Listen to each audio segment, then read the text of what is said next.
Hi, I'm Doug Presnell, and my topic is the master class.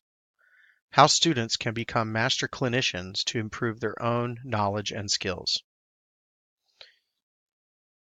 In this screencast, I will discuss the master class concept idea. I will talk about student collaboration within the master class and how the process will work in the classroom.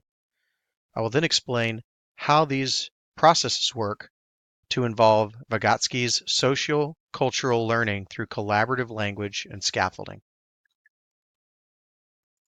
So what is a master class?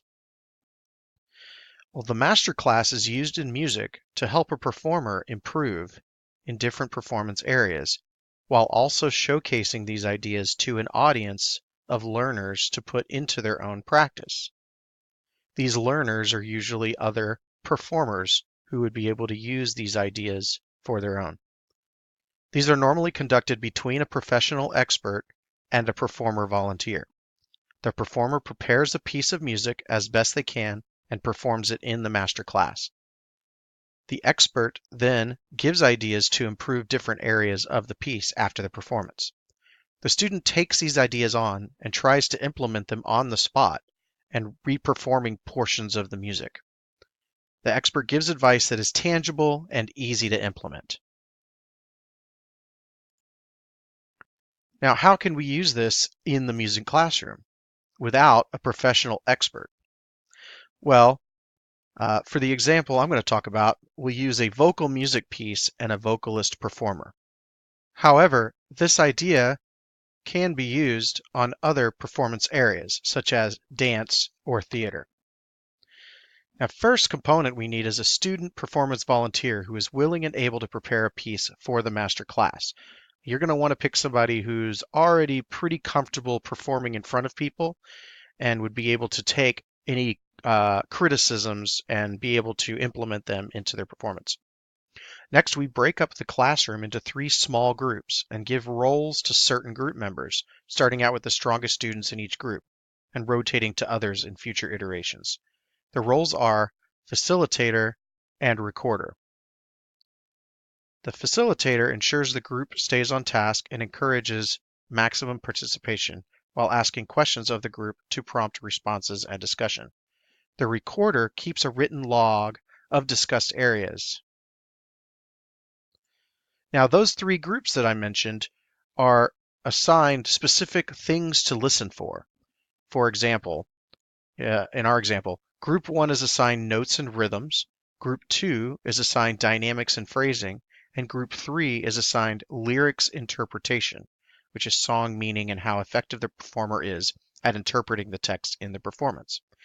Every student is given a rubric that contains the components from each listening area. During the performance, the students all listen and use their music and rubric as tools. After the performance, they take notes on their rubric or on the music itself. Within each group, the group members discuss their listening area as it pertains to the performance.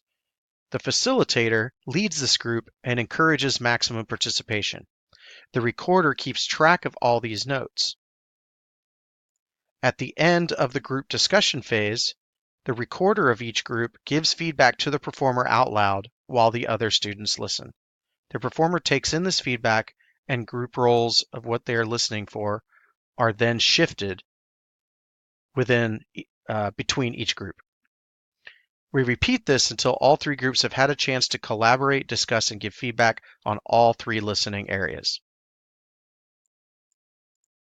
Now, how this pertains to socio-cultural learning. Students in each group agree on criteria that they're of their listening area and use language for the feedback they are giving.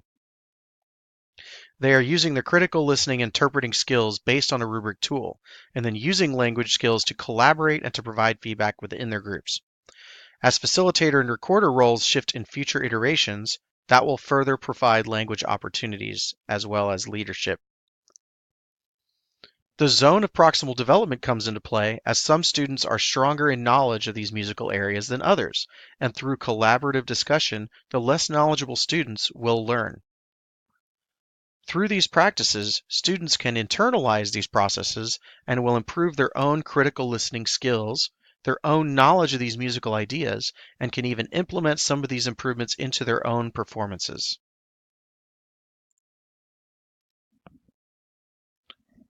The main ingredient that gets used for this is intersubjectivity.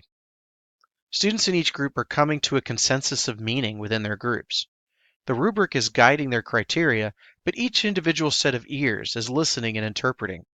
Using musical language and ideas, students are arriving at an agreed meaning and consensus about the performance. They see a tangible result of their agreed ideas when the performer tries to use the feedback in their next performance. Each day that a masterclass exercise is used, students will become more knowledgeable about the subject and begin to make further interpretive discoveries and will have an easier time articulating their ideas using musical language. The facilitator and recorder roles will be rotated to different students to maximize this growth. The masterclass, when used in this way, can promote sociocultural learning theory. Although musicians often have group collaborative engagements, they are focused not on spoken language, but on the musical vibrations and tones they create. This is a way to get more English language involvement in a sociocultural way in the music classroom and can be easily adapted to other performance classroom areas. The master class is just one of the many tools we can use to promote peer learning through social interaction and collaboration. It will have a tangible benefit not just in student learning of the subject area, but also overall performance skills of the students in a performance environment inside and outside of class. So that is the master class in a nutshell.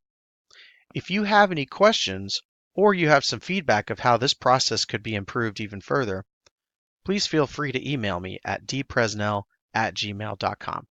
Thank you.